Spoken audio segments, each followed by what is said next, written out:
Hey everybody, this evening we're going to make some cheese, cheddar cheese. To start, we take this big stock pot, and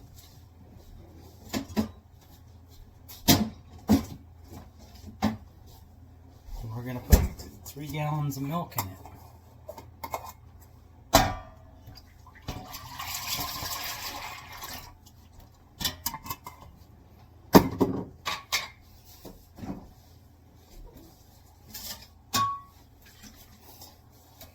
This is raw organic whole milk from the Tabor Ranch in Randolph Center.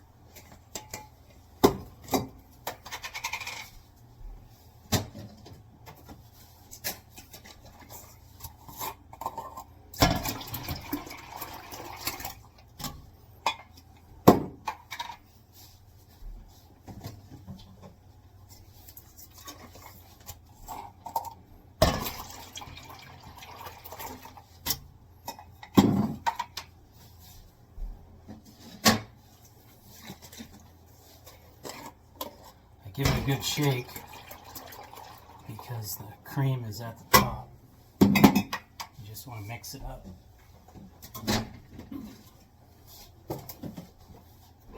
Last jar. Oh, I didn't shake it, that's right.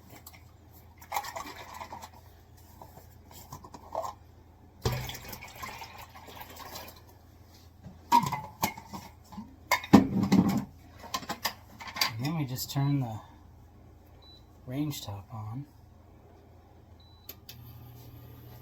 and we want to get it to 90 degrees. We're starting at 39 degrees. We're going to heat this up to 90, and then I'll come back to it. Well, we're almost to 90 degrees, and at this point we want to add in some Mesophilic Culture. So I have packets of Mesophilic Culture, and this is what is going to make it cheese. We make our own cheese because we know what's in it. We know we're using organic products. After you put the Mesophilic in, when we get to 90, which we're at, so I'm going to turn the temp down. You take that Mesophilic and you just stir it in here real good. That's what gives it a culture.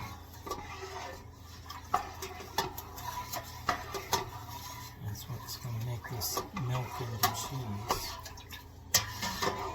Stir it from the bottom.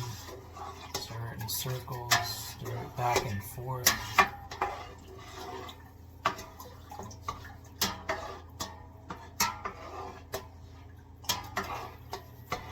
For about a minute, 2 minutes. Just make sure it's mixed in there real well.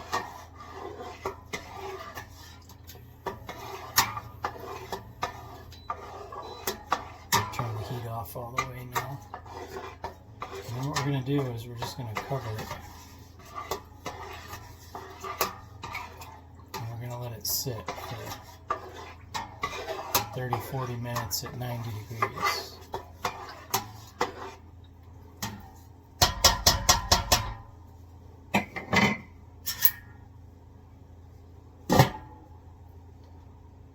Well, here we go. I'll come back in a little bit. I checked the temperature just a little bit ago. It was still 90. We'll check it again. It's a little below 90. It's fine. I'll bring it up. No, take that back. It's not a little below 90. It's still at 90. So it's been about 30 minutes. Time that Mesophilic Culture has had time to set in the milk. Now, this is rennet. Rennet is what coagulates the milk and turns it into cheese curds. And we're going to use a teaspoon of liquid rennet. And we're just going to spread it throughout the milk. And we're going to stir it in. Again for a minute or two. You want to make sure this gets all throughout the milk. And then we're just going to let it sit here uncovered, undisturbed for 45 minutes. And what it will form is a curd. The milk will actually coagulate. It'll be the consistency of pudding. And then it'll be ready to cut and stir and heat back up to 90 degrees, which will help the pudding substance become actual cheese curds. Cheese curds like you'd use in poutine. And then we'll take those cheese curds, put them in a cheese press, and start pressing. And eventually we'll end up with a nice big 8-inch round of cheddar cheese. After it sits down in the basement for 2-3 days, maybe even 5, I'll then wrap it in cheesecloth, and then you use either butter or olive oil to coat it and keep that cheesecloth tight to it. And then we'll leave it down in the basement for anywhere from 3 to 6 months while it ferments and becomes cheddar cheese.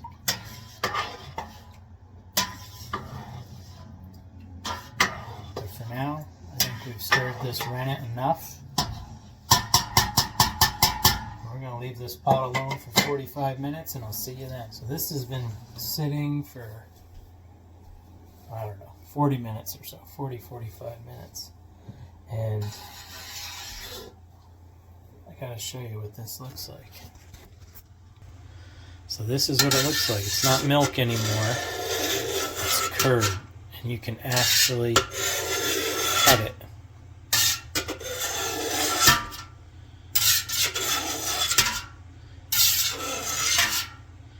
And you're supposed to cut it just like this, in all different directions.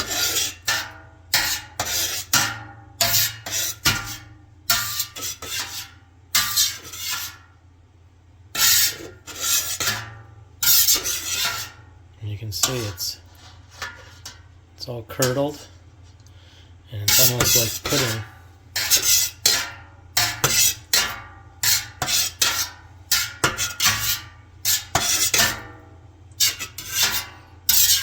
This is what the rennet, there's both plant and animal rennet. I usually use animal rennet, but this is what it does to it. It curdles it.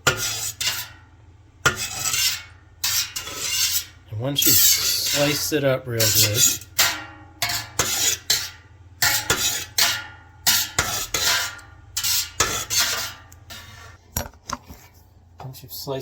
good, then you want to turn the stove on again,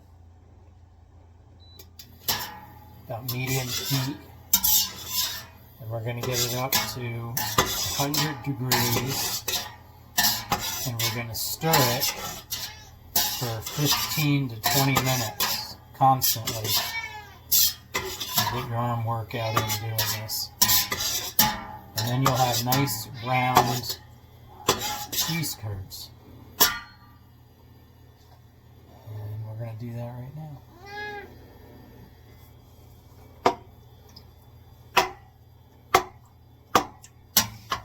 Sometimes you don't cut them enough, and that's okay. You just use your spoon when you find a big one, break it up, and keep stirring. But yeah, you gotta stir it for like 15 minutes.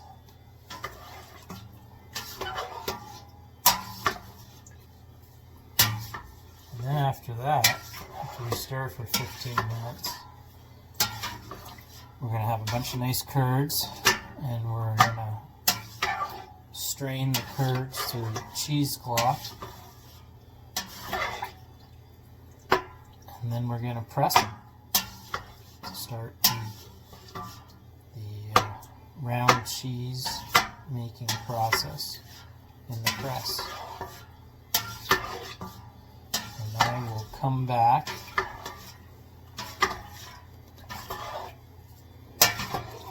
in about 20 minutes to show you what the curds look like.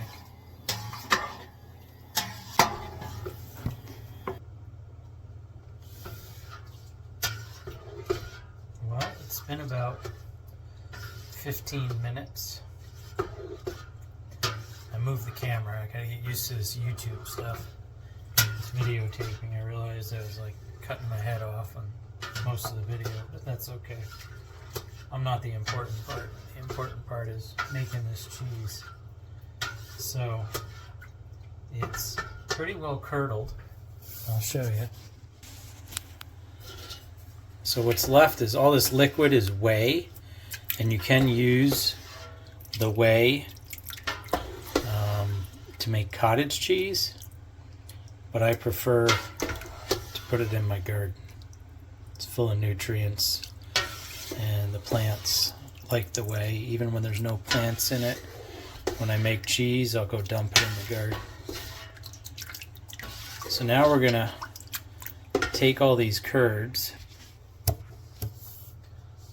we're gonna put them in this cheesecloth. This cheesecloth is in a strainer, and the strainer sits on top of a bowl. So the bowl is going to catch the whey that we strain out of the curds. And then we'll put the drier curds in a separate bowl that's back here. So basically we're just going to scoop out curds. I need a different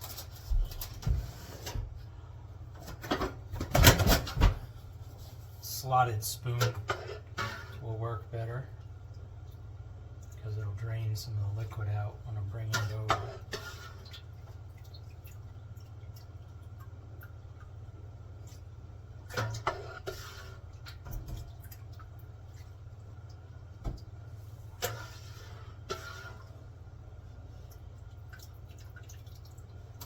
Once we get, I don't know, baseball to softball size amount of curd in this cheesecloth, what you do is you just take it, fold it up like this, and you just squeeze.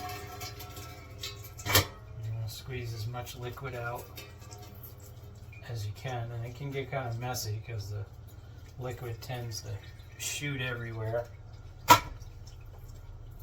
Squeeze it with your hand. Squeeze it on the strainer. And then you put it in the bowl. And you might go through this process a couple of times to get out as much liquid as possible. And you're going to do this with all the curd. And I'll come back and show it to you once I've gotten all the curd out of the big pot. And what it looks like with as much of the whey squeezed out of it as I can get. We are still putting curd in here. Still trying to squeeze the juice out of it. I just wanted to show you what the curds look like after I squeezed a bunch of juice out of it.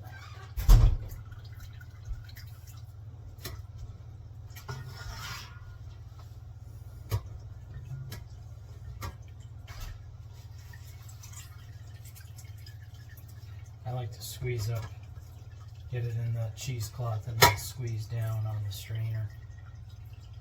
I find you can get the most whey out of it that way.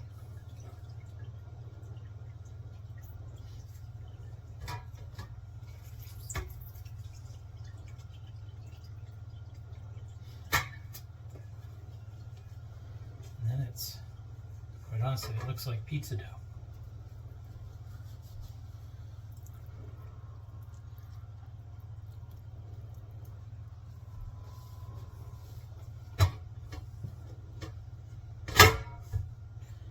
When I get done with it all, I'll come back. So I finally got all the whey out, and what's left is this cheese curd.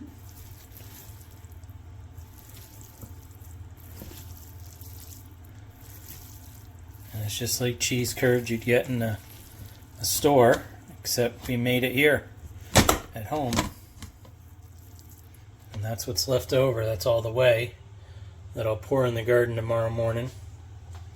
So now we're going to take this curd and we're going to put it in cheese press. I'm going to move over to the dining room because I have a bigger table, good light, and I'll show you how we do that in just a minute. So I got set up here in the dining room, and I'm going to take these cheese curds and I'm going to put them in this metal bowl. This metal bowl has, I guess you call it, a straining net of some type, and it keeps the cheese curds from plugging up this drain hole right there, which allows excess fluid to come out. So we want to get that drain net in there as flat as possible. Then all we do is we take the cheese curds and we put them in here. And you can do whatever you want to this. I'm not doing anything to this one. Some people like to add in onion or garlic. I'm going to add in just a little bit of salt. But you can add onion, garlic, chives, dill, whatever kind of cheese you want to make. And it's going to be a cheddar, so you got to think it's going to be, if you leave it for more than 3 months, it'll be somewhat sharp. So you got to think of flavors that would go with, like, a name brand cheddar that you get from the grocery store. What might taste good with that, because the cheddar I make, it's pretty good. You can eat it after a month, but it won't be very sharp. I just cracked some open the other day. That was 3 months, which is the longest I've had one sit, and it was good. It was sharp. So there, we've got everything in here. You can see all the curds in there. And we just slide that in the press. I put a tray underneath the press.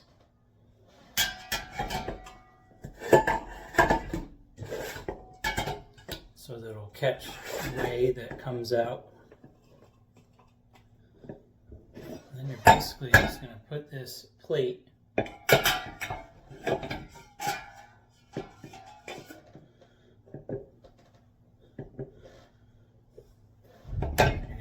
spin this down.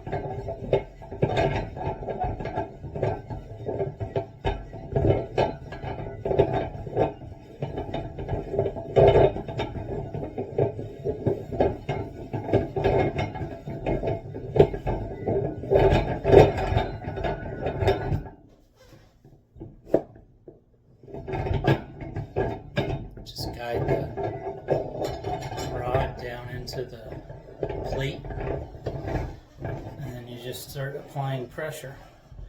We should see some fluid come out of this. Yeah, there it is, fluid's coming out.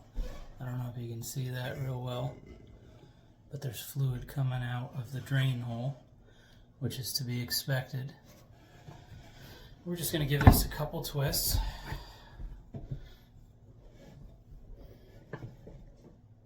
Until it's pretty firm. And then you're just going to leave it. You're going to leave it overnight, and then we'll take it out.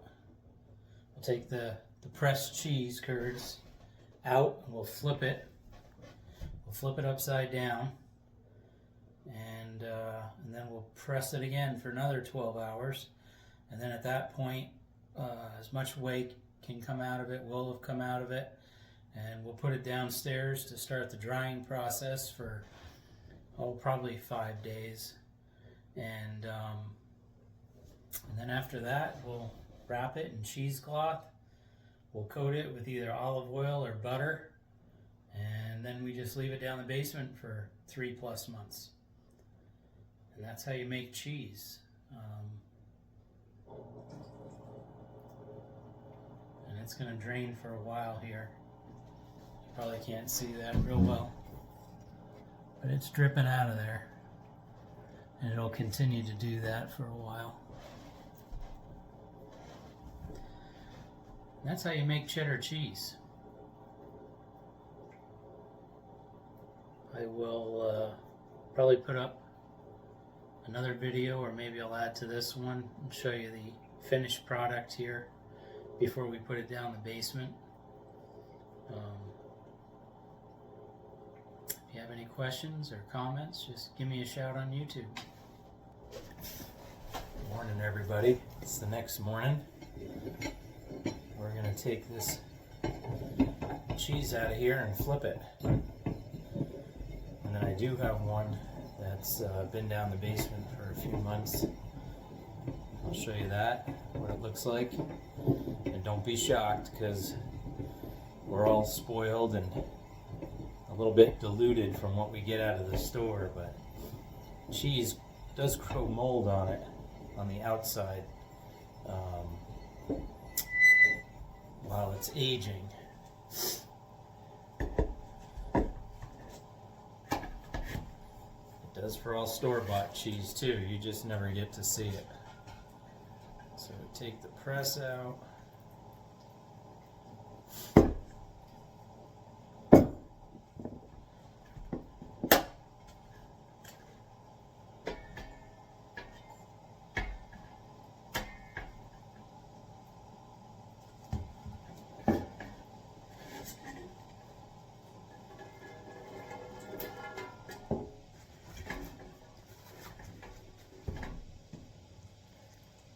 This is why we take it out and flip it, because it's kind of gnarly looking right now.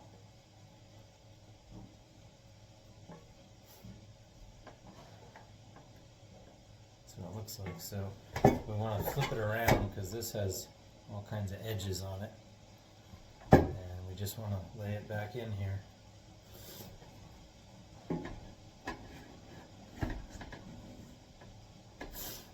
Do the same thing all over again. We'll leave this here for the whole day. Before I go to bed, take it out.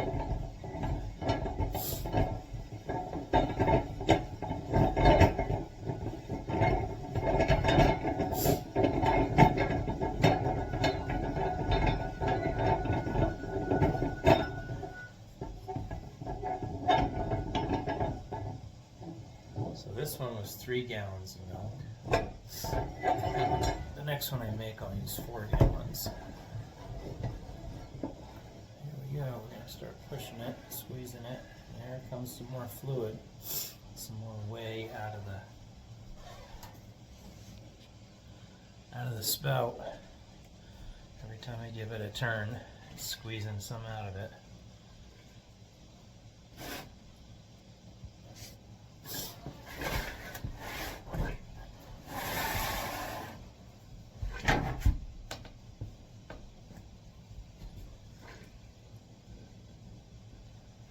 Okay, just leave that till tonight. Let it drain. But so you can see, this is one that's been down the basement for a few months. Looks like cake. That's just cheese. And you can see there's some mold spots on it. But that's okay, because you peel the wrap off, and then you take a knife and you cut the edges off, and then you end up with this nice block of cheddar cheese. This is a a small mold that I used to use. This has been down in the basement for 3 months plus, and you can see I've eaten half of it already. But it comes out pretty good. You just got to slice the mold off the outside, and then it's edible. And it's very sharp cheddar after 3 months. Tastes really good. I'll do another video when one of these large ones is ready, and I'll show you how to unwrap it. And when I'll do a video when I put this one away, and I'll show you how I wrap it and how you coat it with oil. And the coating with oil helps keep the moisture in, because you don't want your end product to be too dry. And it helps in the preserving and the aging process for cheese as well. So I like to use cheesecloth and then wrap it with oil. You can also just put them downstairs and let them air dry, but I find they get too dry then. You can also vacuum seal them, but then sometimes they can get mushy, and I don't like that either. So I found wrapping them in cheesecloth and then buttering or olive oiling them works the best. And I'll do a video on that. And then when I cut open one of these big cheeses, these 8-inch round ones, I'll do a video on that. Have a great day, everybody.